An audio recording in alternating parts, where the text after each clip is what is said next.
Sophia, as you guys know, and today I will be presenting over the poem Widow by Sylvia Plath, and this is our IOP presentation, so I hope you guys enjoy. So, let's start. Sylvia Plath's poem, Widow, uses various literary devices such as similes, metaphors, and visual imagery patterns to express the feelings of a widowed woman. To begin with, I will be talking about the overall dark tone of the poem through the use of imagery patterns. Starting with the title, what came to mind when I first read the title was that it was going to either be about a widowed spider or the widow who loses her husband. And when I first started reading, I noticed that it was going to be about the widowed woman, but there was also going to be some mentions of a widowed spider later on. So now getting to the poem itself, in the first stanza there are uses of temperature, in this specific instance heat, and the uses of body. So we can see instances of heat by the words fire, scalding, and even red. They give off like a sense of extreme warmth. But when I see these words, I feel like she's angry or mad. You know, usually when you think of the color red movie, you think of someone being mad or angry. I don't know. That's what I think of personally. So with the uses of body, with the words body, heart, and eye, they don't really tell us much right now. But I feel like it'll be talking about like someone she has had a connection with or she has a connection with currently. So onto the second stanza, starting off with the first two lines, widow, the dead syllable with its shadow of an echo. Oof, this makes me think like that she's referring the dead syllable to her husband because obviously he's gone, he's dead, he's passed away. And line 4 and 5 of the second stanza, fussy remembrances, the coiled spring stair that opens up at the top to nothing at all. Sorta gets me thinking that she has memories of her husband, or maybe she has some old feelings of her husband that she like starts reliving, and she thinks that they're going to make her happy, and she thinks that they're going to make her feel better, but they just don't, because they lead her nowhere. It doesn't get her anywhere. She just thinks that they will, but they won't. So on stanza 3, there are instances of body yet again, and there's emotions and colors, starting off with the lines, widow, the bitter spider sits in the center of her loveless spokes. Bitter, well, in some sense, it does seem like she wants him dead, because, think about it, she refers to herself as a widow, and in this upcoming line, the moth face of her husband, moon white and ill. And what do spiders eat? They eat bugs and other small insects. So it's as if she is wanting him dead, because it gets even more interesting in the last line of that stanza, which reads as follows: circles her like prey she loved to kill. There's nothing more clear that shows that she wants him dead. She's the spider, her husband's the moth, she wants to kill him. So that's kind of twisted, like wow, kind of deep. And what I think about when it comes to how a widow feels after the death of her husband is like extremely sad, depressed, upset, but she's actually out here wanting the death of her husband. Crazy. So let's keep going. Maybe we'll see why she wants him dead. So in stanza 4, there's more instances of heat and body and even emptiness. From what I see in the first line of this stanza, which reads as follows: a second time to have him near again. Oh, so she wants him back now, huh? Maybe she's having a mix of emotions because, she's upset, but she wants him dead, but she wants him near again, she misses him, all these types of feelings. Well, maybe her husband did something bad to her in order for her to have felt that way. So now I'm going to take out the tissue box because this part is actually pretty depressing. I found it really sad. In lines 2 to 4, it goes like this: a paper image to lay her against her heart, the way she laid his letters till they grew warm and seems to give her warmth like a live skin. But it is she who is paper now, warmed by no one. This shows me that maybe she looked at like her deceased husband's pictures or letters for warmth, for happiness, to make her feel good. But now she turned into one of those pictures, meaning she's also dead, and there's no one to receive that warmth by looking at her pictures and stuff, like she received when she looked at the photos or like images or letters or whatever of her husband, when she laid the images against her heart. I guess you could say it's a cycle of life. So stanza 5 starts talking more about the heavens and God and even more emptiness. Maybe this backs up that the widow is dead too? Question mark? So line 2 reads as follows. Widow, that great vacant estate. She's empty. She has no feelings anymore. There is nothing but loneliness now that her husband is gone. And it is clear that she's talking about her internal state because, you know, usually a widow would feel empty without her significant other. And it kind of makes sense. Like, this is an actual relatable feeling that a widow would have when she lost her husband. So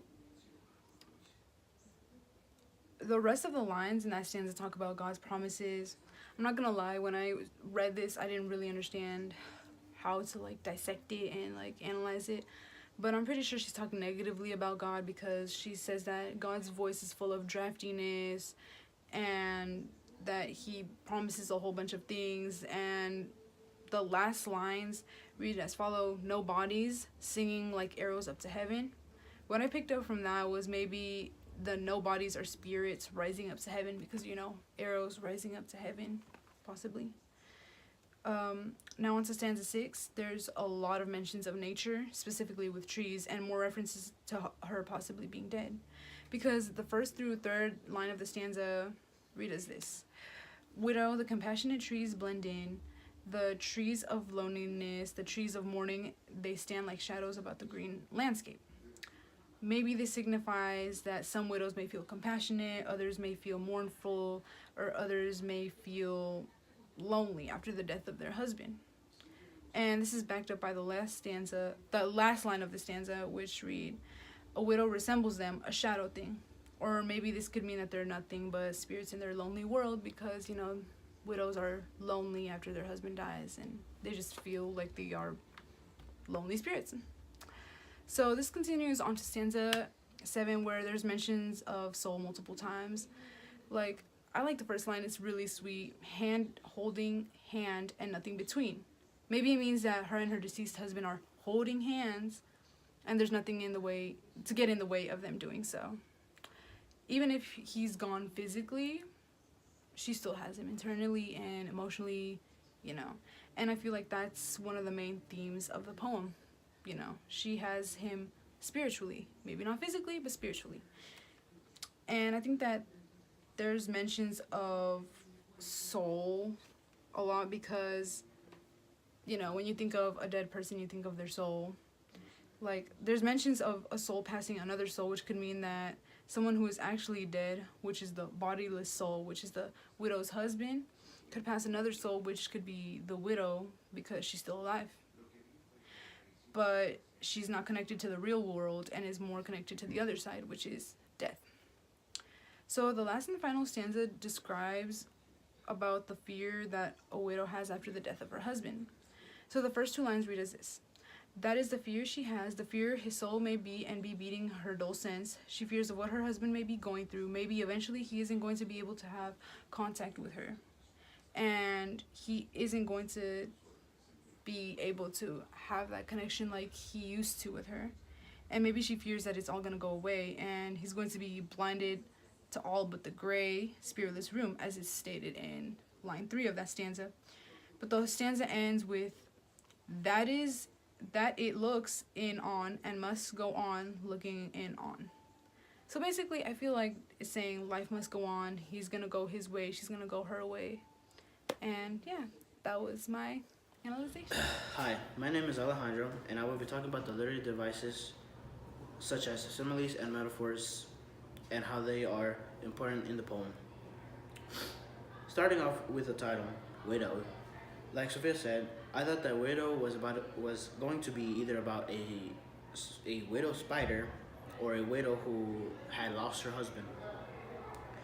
But now that we've examined it closer, it's about a widowed woman, but does have mentions of a widow spider. So this could be the example. This could be an example of a symbol. In the first stanza, There's a strong visual imagery in lines 2 to 4 which say, a body, let's say body, a sheet of newsprint on fire.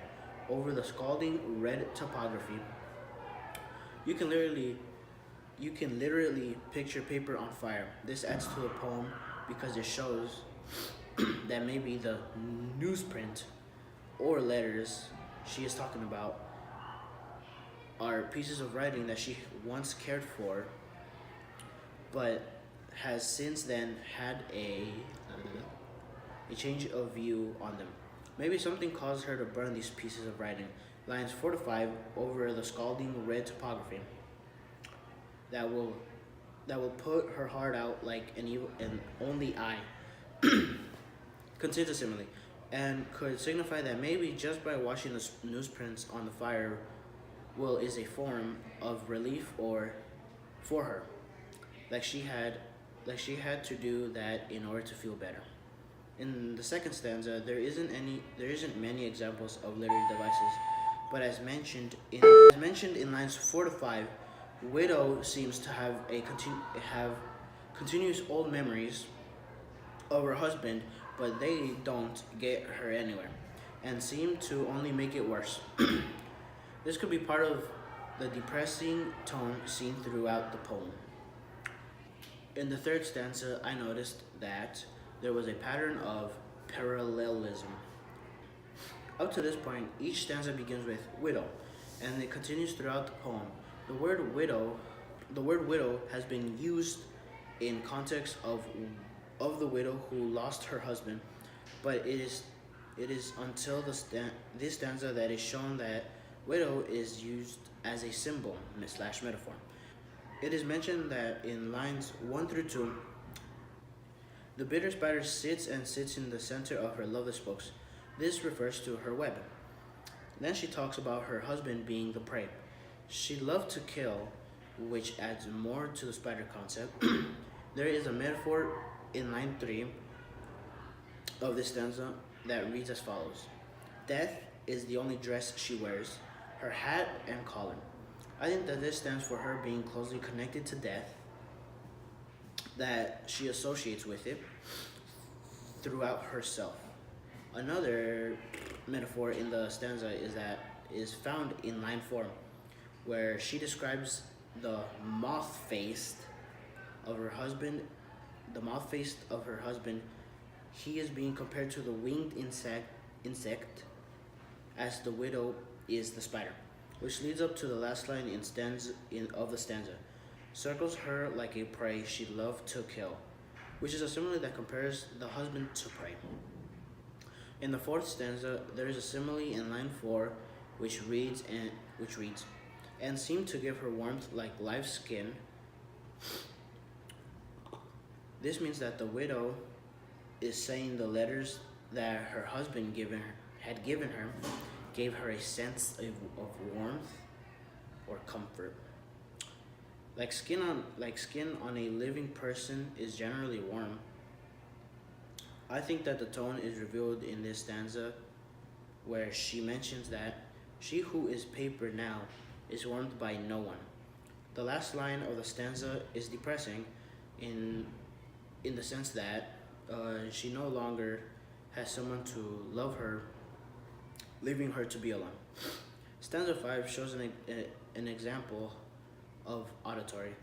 When it mentions the voice of God in line 2, the lines 5 about the singing, although no one knows how God's voice sounds like, you can imagine how it would sound like as he is making a promise, is making the promises mentioned in the poem, and an interpretation of the singing could be the voice of spirits of those who have passed away. In stanza 6, lines 1 through 2, it mentions various trees representing feelings, compassionate, loneliness, and mourning, which could be the personification because trees don't really have feelings, or do they? In the following line, there is a simile. They stand like shadows about the green landscape, which compares how the trees are standing still. not really doing much like a shadow would. This is ironic because when I think about a shadow, I think that they are moving along with the object. But if it is something stationary, such as a tree, then it would make sense to compare it to a shadow because it is still. This stanza also uses repetition of the word tree. The importance of the use of these comparisons is that these are feelings that a widow would be capable of feeling, which is the overall theme of the poem. There are not many literary devices in stanza 7, but it does use repetition of the word soul a few times, in which also plays a part in the fact that her husband did pass away, so maybe she is referring to his soul. In the final stanza, there is a simile in lines 2 to 3.